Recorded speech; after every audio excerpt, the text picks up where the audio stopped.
Hello Achievers, today I am with a new amazing and awesome guy. He is Jeff Walker, the creator of Product Launch Formula. You have to follow this interview because you will learn a lot about entrepreneurship and how to market your product and how to succeed in this life. He is with me to answer my question. Follow this interview. Hi Jeff. Hey, how you doing? I'm awesome, and you? I'm doing well, very, very well. Great, I'm very glad to have you here. I love your country. And I love your projects also. Well, thank you. I love France. Yeah? Do you know France? Lots of friends from France, and I've just been there a few times. Well, twice. Yeah, you have to go. Yeah, it's beautiful fun. Country. French men and women are crazy in a good sense, in my experience. Yeah. Okay. Can you introduce yourself? Sure. So let's see. I started selling online in 1996, so that was before very many people were. When I started, I was at home taking care of a couple babies while my wife worked, and she supported the family. I had been in the corporate world. I didn't do well in the corporate world. I just didn't fit in there. I couldn't figure it out. So when my son was a year old, I left. I quit. And then my wife, right about that time, we got out of graduate school. And she was an engineer. She was working. I was home with my son, my young son. He was a year old. Then my daughter was born, and so I was home with two kids and trying to figure it out. And then, one day, my wife, she was supposed to be working. In the middle of the day, she drives up, and I look outside. I see the car drive up, and this is weird that she's in the middle of the day. And then she walked in the house, and she was just in tears. She was sobbing, and she's like, Jeff, I need you to help support the family in some way. I'm getting up in the dark. I go to work. I come home in the dark. I'm not with my babies. I just need to be with them some. I need you to do something. I was like, wow, that was heart-wrenching to hear that as a husband and a father, that you're not supporting the family. And at that point, it had been years since I had made a single penny. And I walked away from my career. So I was like, what can I do? And that was when I stumbled on this idea of publishing via email. So I had a real interest in the stock market back then. So I started publishing about the stock market. And I put together a newsletter that I would send out twice a month. The first newsletter I sent to 19 people, 19 email addresses. And actually, that overstates that one of them was my second email address and one was my wife's email address. But I was like, it felt better to say 19 than to say 17. So anyways, I started publishing. It started growing through word of mouth. And after I had a few thousand people subscribing just purely through word of mouth, I didn't even have a website then. I was just sending email. I guess this is 1996. It was hard to build a website back then. And I thought maybe I can sell something to these people. They're getting my newsletter, they're reading it, they're enjoying it. Maybe they'll buy something from me. But I'd never sold anything in my life ever before. And yeah, you were not a salesman. Not at all. Even now, you can probably tell I'm not really a slick salesman. But so I did the one, I'm like, how can I sell? Will they even buy from me? And I was scared to ask them for the order. I was scared to ask them to buy from me. So I started romancing them. I started giving them this great content, more and more and more great content that led up to the sale. And I didn't know it at the time, but I was basically creating this thing we now call the Product Launch Formula, and I was giving them pre-launch content. So when the day finally came where I actually I put out an offer, and we actually made some sales. My first sale was someone from Switzerland. I didn't have a shopping cart then. I didn't know how to do anything like that. So he sent me a check from Switzerland. But that first launch, we did $1,650 in sales. Wow. That was a huge amount of money for me. And that moment, my life changed because I realized if I can do this once, I can do it again. And I can do it again. And more. And I might even get better at it. And that's what happened. So I did the next launch did 6,000, then 8,000, then about. Were you improving your method every time? Yes, I was learning a lot. Every time, the first time you do something is so much harder than the second, and I improved the process. I improved the actual offer. It just got better, and also I grew a bigger following, so I have more people to sell to. So about 18 months in, I did a $34,000 launch. At that point, that was more money than I ever made in an entire year. So it was like, and I did it in a week. This was amazing. That was the launch that brought Mary, my wife, home. She retired after that. And then, I was supporting the family, and it was awesome. And then a few years later, actually in 2005, or 2003, I went to a seminar. At that point, I didn't realize that what I was doing was different, that it was an anomaly. But I started sharing at this marketing event with some other people, and they're like, "Wow, you just sold $106,000 in a week? How do you do that?" And so I started sharing with them, helped some of those. These are some of the people that were known as gurus then and now. And eventually, they convinced me to start teaching how to do these launches. And in 2005, I started, I created the product launch formula, started teaching. Now I've had over 10,000 students go through the program. I've sold personally $20 million of that product. Amazing. But more amazing and more impressive is thank you, but my students and clients have done over $500 million in product launches. And it all started with $1,650 launch when I was at home taking care of a couple babies. And how did you organize your ideas? Because you made something by yourself, and sometimes it's not easy to extract to yourself and help others to do the same. That's an amazing question. So I have this process I call the seed launch, and this is a launch that you can do if you don't have a list or you don't have a product. And basically what you do is you put together an offer, a basic offer for people to buy this product, and the product is going to be a series of teleseminars or webinars. So say you had a process you wanted to teach, and you make the offer, you say, you go through a little launch process for a little launch sequence, and the offer is, I'm going to coach you on this. Maybe it's learn how to play guitar. I'm going to teach you how to learn how to play guitar, and it's going to be a series of 5 webinars. And then what you do is, after you get a certain number of people to buy, the best number is, if you can have at least 30 people buy your product, then what you do is, before the first webinar, you would send them to a survey, and the survey says, okay, what do you need? Yeah, our first webinar is going to be how to strum the guitar. What is your number one most burning question about how to strum the guitar? So then you get all that feedback, you just go through it, and you take the top 10, 12, 15 questions, you organize them in a logical fashion, and then you just answer the questions. And the beautiful thing about this, and then you repeat it. After that first teleseminar or webinar, you would send a survey out to the people in the program, and you say, do you have any additional questions about how to strum a guitar? Okay. And so that's the first question. The second question is, in our next call, I'm going to teach you how to play the E chord. And what's your most burning question about playing the E chord? And you do that for each call, and you end up with and then you record everything, of course. Yes. And then you get it transcribed. But what you've done is you've created a product that's perfectly tuned to what your market needs and what your market wants. Okay, so you have a lot of questions, the question they ask and not what you think they want. Exactly. And do you think it's important for your first product to build a kind of system or process? Like, I believe that David Allen, Get Things Done, has a great success because he has the ability to build a method, a system. And how can we use 100 questions to build a system? Well, it's been my experience in my learning, learning to be a teacher and learning to be a leader, but also in helping so many thousands of people do it, is that none of us are born teachers. Especially like if you're a great guitar player, you don't know how to teach, right? You know how to play the guitar.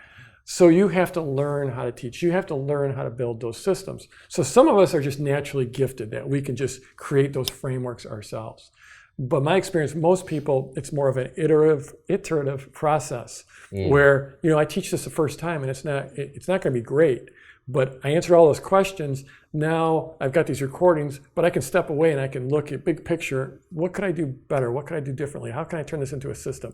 How can I make this just a question and answer? And then you actually, when you have people take your material and take it out into the world, then bring it back to you. Like one of the things I'm big about is staying in contact with my product launch formula owners, and they often will report back to me what they've done. So, you know, there was a time before I released product launch formula where I might know 10% more than the other people in my market about launches. But now that I've had 10,000 people go through the process, and so many of them come back to me and report back with their findings and report back or just come back with questions, it's made me so much better because I've got those students. And they're none of us, I mean, even if we're genius level, none of us is genius as 100 of our students are, you know? So they're the ones that pull the system up. It's been my experience. They pull it out of me. You just have to make sure that in your teaching, you're very accepting of them and of their questions. You're welcoming of their questions. You're looking for their questions. You're looking for their findings. And that's how it's worked for me. And frankly, that's how I teach people to do it. You just gave a lot of keys. It's very interesting because you don't wait to have the perfect system to take actions. You take action now and you learn from your action, not only with yourself, but also in asking people to give you feedback, right? And you take action, improve yourself, take action, improve yourself, and you build your system. That's right? Okay. Absolutely. You know, there's a quote, and I'm not going to get it perfect, but it was it was from General George S. Patton, who freed France. He was a leader of the U.S. Army that just went right through, you know, in World War II, and he had a quote that it was something along the lines of an imperfect plan violently executed today is way better than a perfect plan executed, you know, 2 weeks from now. So yeah, especially like in our kind of businesses, there's so many places where people can say, I don't know exactly how to do that. I'm going to figure that out. I'm going to get that perfect before I do something. You got to avoid that. And I don't know about you. I am a perfectionist. I have that tendency, and a lot of us in this business are like that. And it holds you back. And I think about the impact I make out in the world. You know, the people I help, and I can't help them if my products sit on the shelf not released. Yeah. So if you focus on people, you see that it's better to add value in this form in comparison to add maybe value in the future perfectly. Yeah. Yeah. And perfect never happens. Yeah. Also, thank you. You have a lot of clients, customers. What are the common factors of your best clients? Wow, that's a good question. I'm not sure if I've been asked that one. I think I think one of the common things is they err on the side of action versus perfection. And it's interesting we're just talking about this, but you know, they're instead of ready, fire, aim, they're ready, aim, fire. Did I say that right? No, instead of ready, aim, fire, they're ready, fire, aim. There we go. With my English, can we edit that one? Okay. We might have to, yeah. So yeah, instead of ready, fire, and sometimes I'm ready, fire, fire, fire. No, geez. I'm ready, aim, aim, aim, aim, and then fire. You know, they're just ready. They are always going to act. They're just going to take that action. So they learn, they act, right? Yeah. Okay. Or they learn 50% and they act, and they work, and all my best ones are like that. You know, Susan Garrett, you know, she bought my product. She didn't tell her husband about about buying it. She wanted to make enough money to pay before the credit card bill came in. And I love that. Yeah, and she did $27,000 before the credit card bill came in a launch. And it's like she didn't know what. Yeah, she had no tech skills. She just did it. And Will Hamilton, the same thing. He borrowed money from his dad, so he had to pay it back real quick. And he just, boom, did a launch, you know, when he was through 10% of my program, he's just like, okay, I saw what Jeff did, I'm doing it, and I'll figure. And was it the best launch? No, his launches have all gotten way better. You know, his last launch did 10 times what that first one did, but the first one was really good. And so, again and again, it's that bias towards action. The bias. So it's the first common factor. Do you see other common factor? Yeah. So, you know, what my methodology is all about is providing value before you ask for the sale. So you're just building a relationship, you're giving great value.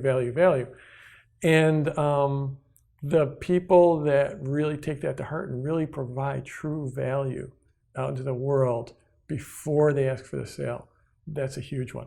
I have this big long story I'm not going to share because it's long, but I call it the abundance juice. They have this abundance mentality where they're just going to give, and yeah, that's going to lead into a sale, but they're going to give first, and then it's going to come back to them. So there's a real bias towards that abundance juice.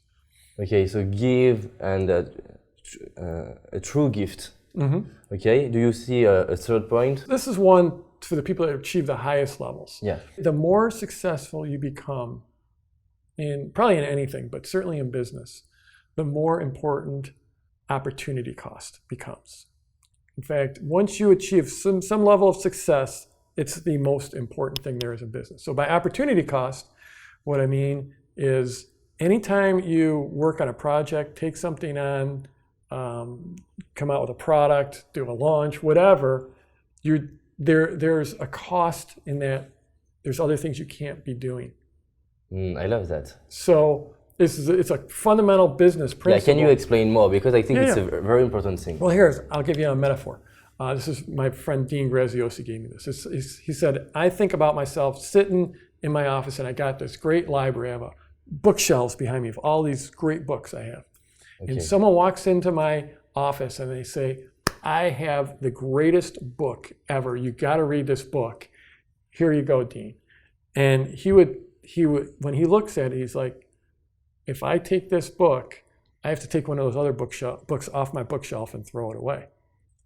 Yeah. And it's like, that's what doing this interview. For me, it's a cost. It's a cost. Yeah, I understand. And it's like, there's other things I could be doing. So in your business, as you have more success, the opportunity cost increases. Because for me, like $1,650 was great. It changed my life. That was the most important launch I've ever done. But now, I've done 12, 13, 14 launches that have done at least $1 million or more. Yeah, so your time, cost, your time becomes more valuable. Yeah. So if there's a great project where this would be fun to create this product. I could easily sell it. I would love doing this product, and it would make $50,000 for me. I can't even think about that. I have to think about the projects that are going to make $1 million. And of course, it's not just money. It's not just. Yes. So how do you choose? Yeah. How do you choose? Well, that's a tough question. So for everyone, it's different. I mean, I have certain things that I look at. I'm like, if I look at first, I'm at the point now in my business where I have to enjoy it. So is this project going to be fun? Am I going to enjoy it? Okay. So you have to know your value before. Yeah. So that's one. Am I going to learn anything? I have a huge value around learning. So if I do this, am I going to learn anything? That's a big one. Then another one is money. Okay, is a high likelihood I'm going to make the kind of money I need to make? Because I've got a team now. I've got costs. And then the final one, is there a strategic component to it? Is it in other words, is it leveraged? Is it potentially leveraged in the long run? So I mean, it's okay if we be like completely bluntly so I'm doing an interview with you. Okay. So it's amazing. If you are okay, how did you choose to say yes? Well, so that's exactly. So let's look at this.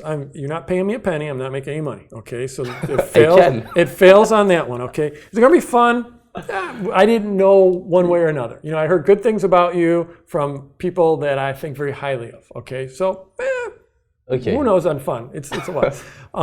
Am I gonna learn anything? I've done a lot of interviews. Who knows? Is there a strategic component to it? Possibly. You're clearly creating some real leverage in your life. Yeah. You're getting exposure for people. I have a lot of clients in France. I have a lot of very high-end clients in France, and I know you're getting global.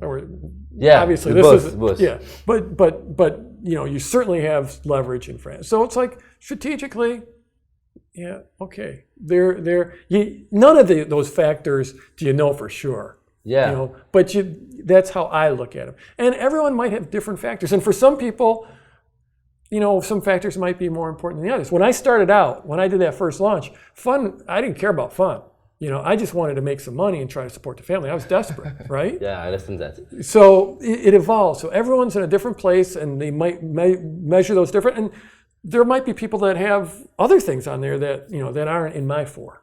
And let's imagine that Sebastian, for example, said to me, Jeff loves to learn, and how can I do before to see you to say you that you will learn something?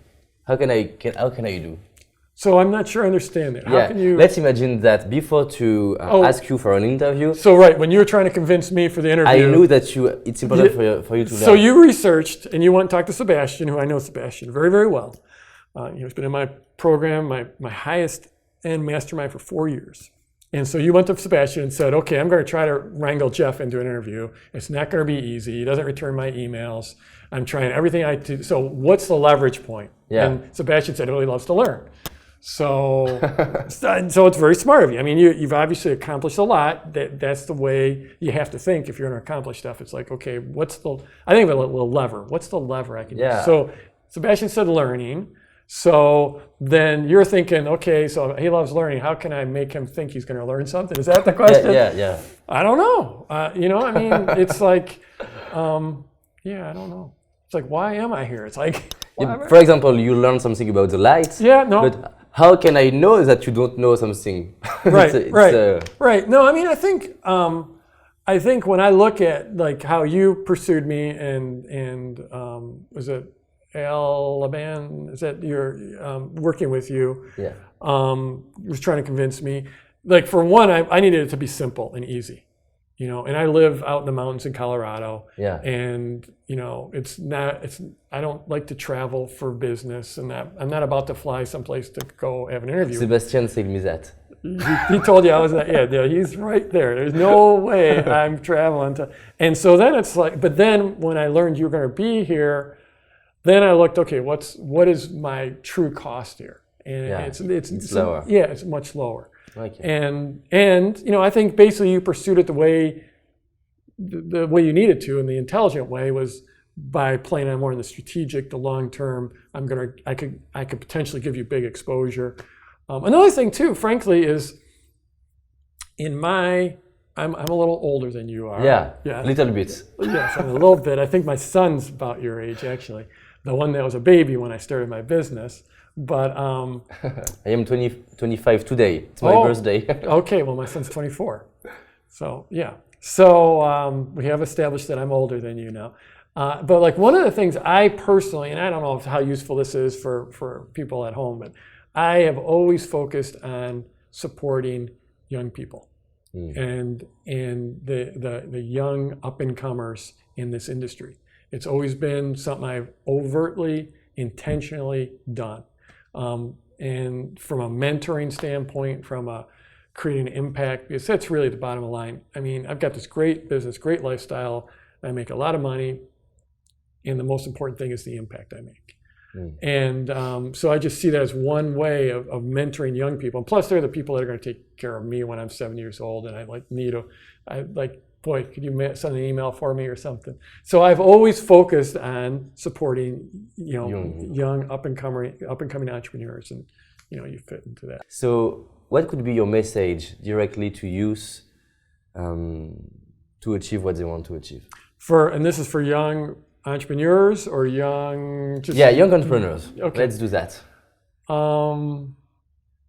So what I would say is first of all, it's awesome to be young and entrepreneur. I mean, I started my business when I was 35 years old. So to do it when you're young is just absolutely amazing. The thing, I don't know, I don't want to be too trivial, but Napoleon Hill said if you can think it and you can conceive it and you can see that it's a possibility that you can achieve it. I love this. And I truly believe it. I mean, we had nothing when I started this business, and now it does millions of dollars in sales. I have this full team. I was able to support this team.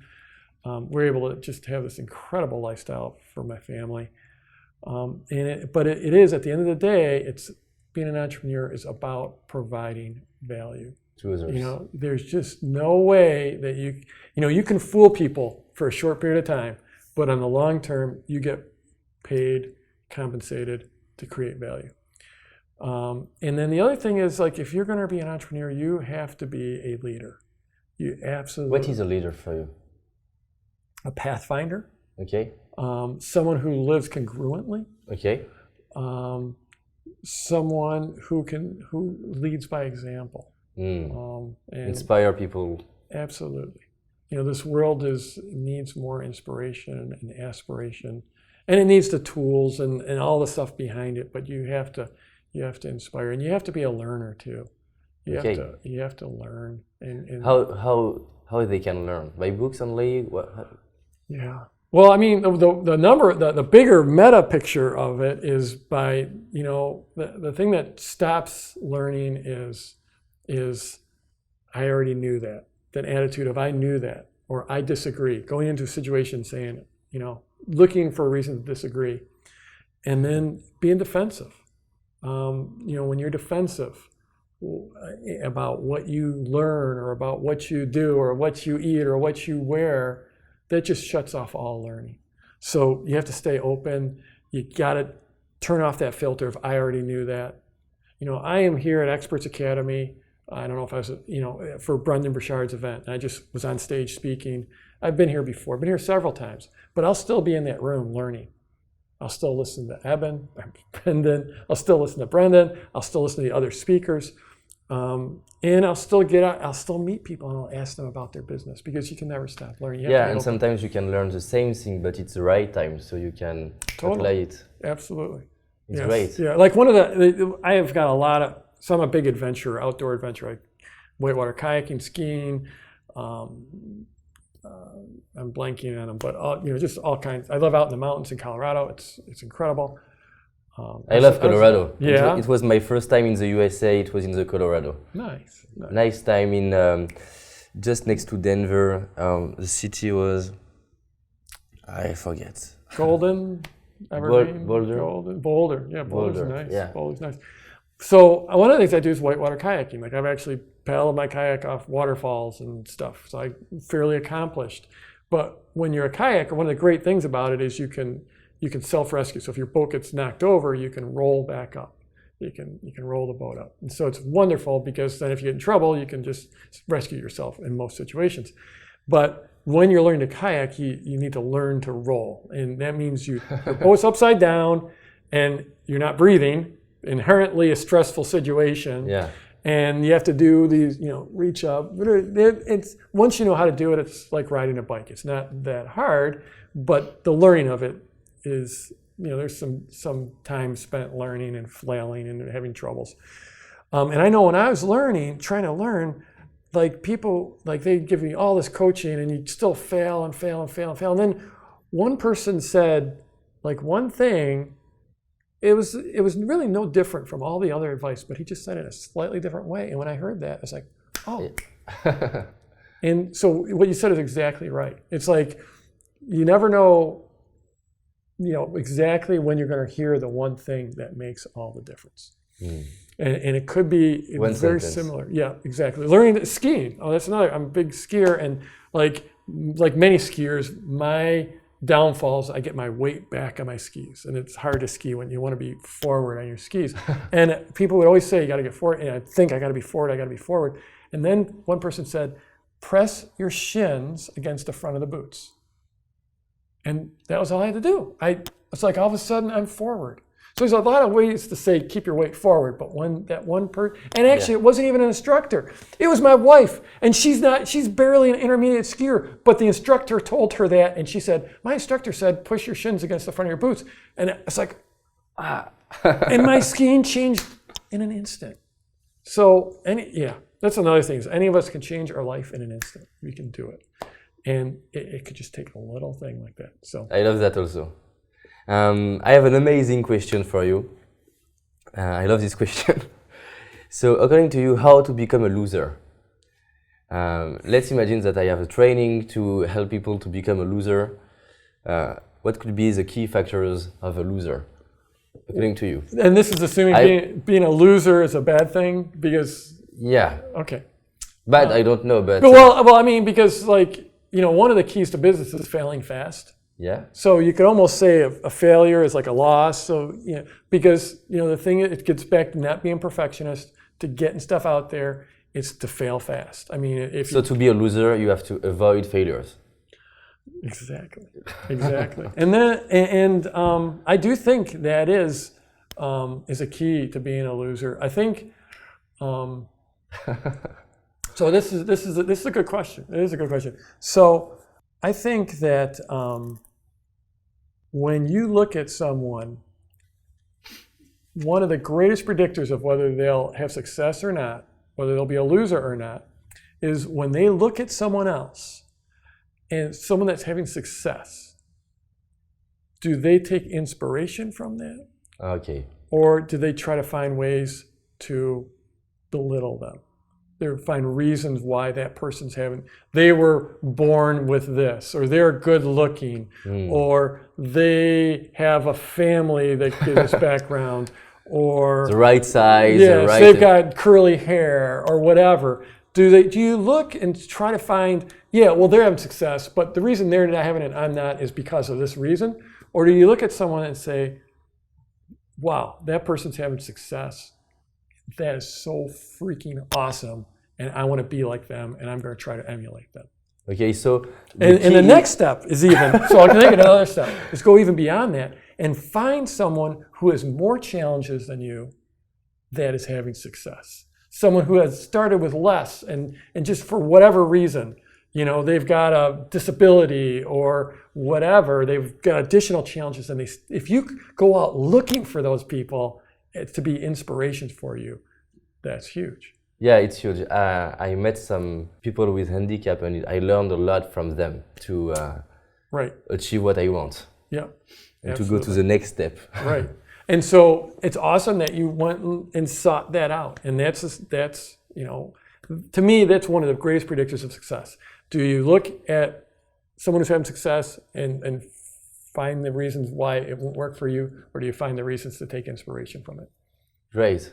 In your method, you talk about the leverage of persuasion. Mm-hmm. You list a lot of leverage. So can you share us some leverage? Yeah. So one of the things I teach is these mental triggers, and they're things that are in our brains, all of us, that they influence us. They cause us to act. It's things like reciprocity. If we give something to someone, they want to give something back. Yeah. Authority. If you're perceived as an authority, if you're a doctor in a white coat, then you're going to be more influential. Yeah. Community. Like if you perceive yourself as being in a community, you'll act like the people, like you think the people in that community are supposed to act. Social proof. If we see a bunch of other people doing like stuff, a restaurant, or like social media. I mean, people come to your channel, it's got 100,000 views on this video. Wow. Or, I mean, I remember I saw a video recently, there was like 3.5 million views on this video, and it was just this guy playing guitar in the street. I'm like, what's up? I mean, normally the first 15 seconds weren't that interesting, but I'm like, I'm gonna watch this because there's 3.5 million views. And then it turned out to be a great video, but so that's social proof. So all those different mental triggers, and there's more. Anticipation is one that I teach in Product Launch Formula. Just getting people pulled into like a ritual and an event, very powerful. And all those mental triggers are a great way to create influence in other people. Yeah, I love that. And I would like to ask you something, because when I meet people, I see two mindsets. Some people say to me, you add only value, you don't use any persuasion, and the people will buy your product. And I have other people who say to me, okay, you add value, but you have to use leverage and things to sell more. And what do you think about that? So some people are saying I'm having success without using it. Yeah. And other people are saying you have to use it. Yeah. Well, I mean, do you want to leave half the sales on the table? I mean, do they have that phrase in French? Yeah. I mean, it's like, you could make 50,000 or you could make 100,000. Which do you want? Okay. I mean, you will do better if you use if you use those triggers, if you understand psychology, if you understand how their brains work. And I mean, it's like, and some people they feel squeamish about it. Yeah. Where they're like, oh, I don't know, I don't want to do that. I'm like, are you married? Do you ever have a girlfriend or a boyfriend? It's like we use those triggers everywhere in our life. Yeah. When we are at a restaurant and we want to get the waiter to come over to us, no matter what we're doing, at any point, we're always using those triggers. When we go into work and we want to ask our boss for a raise, no matter what we're doing, at any point, we're always selling ourselves. You have to sell yourselves. And the question is, do you want to do it effectively or you want to do it ineffectively? I can imagine that when you started to use those triggers and sell a lot, you have some people who criticize you. How did you overcome all this criticism? Yeah, that's one a lot of people struggle with. Yeah. And I, thankfully, just haven't. Okay, perfect. I just, the thing is no one ever builds statues for critics. There's no statues out there for critics. Everyone can be a critic, especially now in social media. People are gonna flame you no matter what. I mean, there are people that criticize Mother Teresa, all kinds of people criticize Gandhi, Christ. I mean, Jesus Christ, they crucified him, right? Martin Luther King shot to death.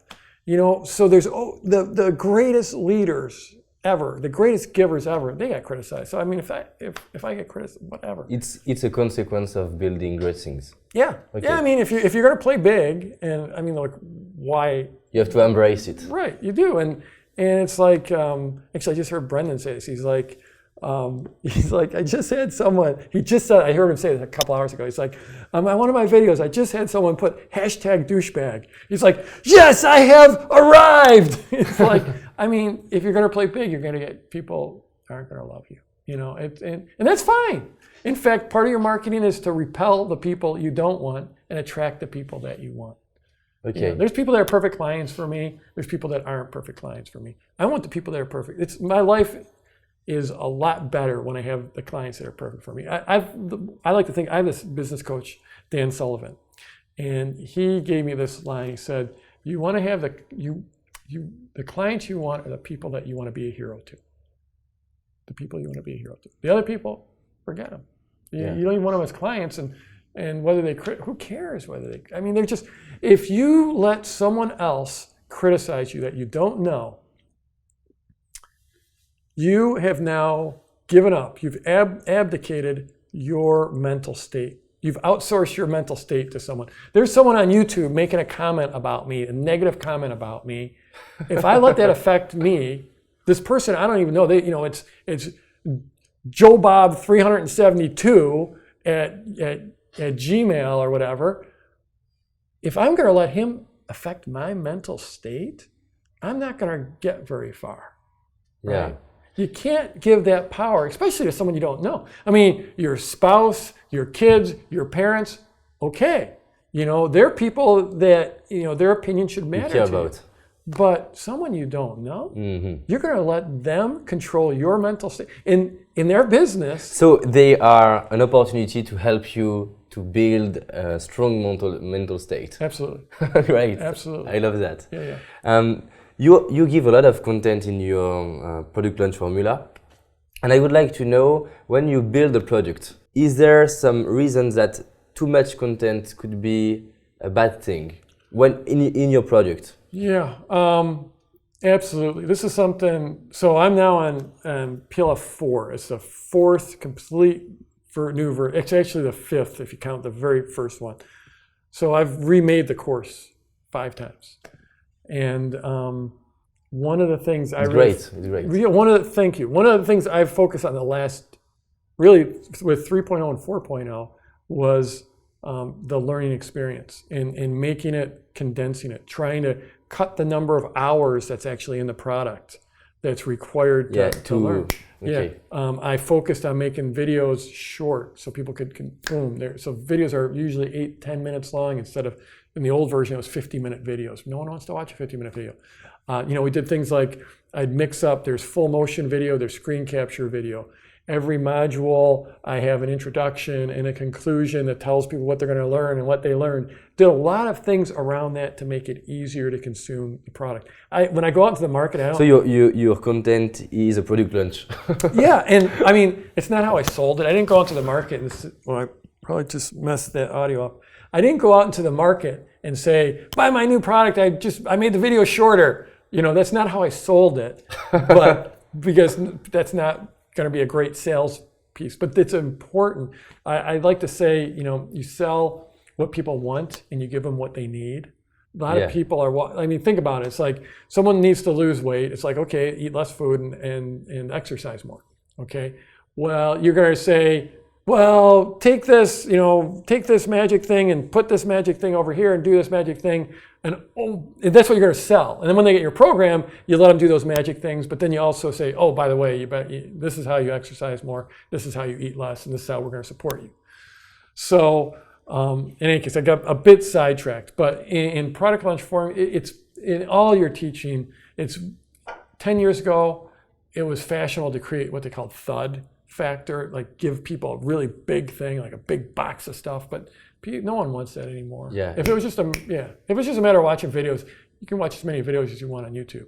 It's being concise and really being focused and giving people the full, just a great learning experience. Okay, so I would like to add a small question. If your video are more short and you give a lot of content freely, and how do you do to explain why something is paid, is not free? For example, I give a lot of content, interviews, a lot of videos, and sometimes people ask me why I have to buy you something because you give so much. Right.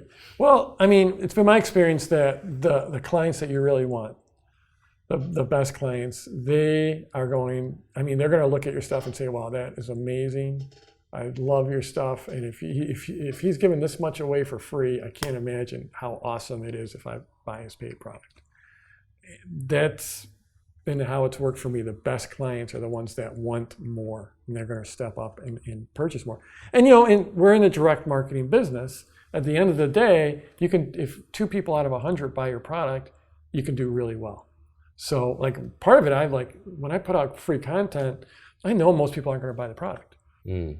But that's fine. It's like, why not just create the most value out in the world? Even if it's massive value for the people that don't buy the product, because in the end, I know I'm going to attract the perfect clients. They're going to come in and they're going to buy my stuff, and they're just going to move up into higher and higher levels of, because I have products that go up to $34,000 a year, and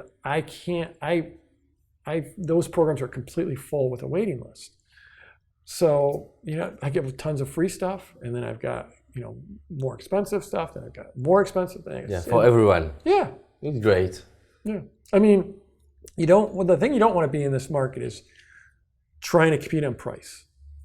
It's just, the only people that win competing on price is like Walmart. And, you don't want to be competing against Walmart. So it was an amazing interview. I would like to thank you very much. You're welcome. Yeah, it was great. This is some good questions.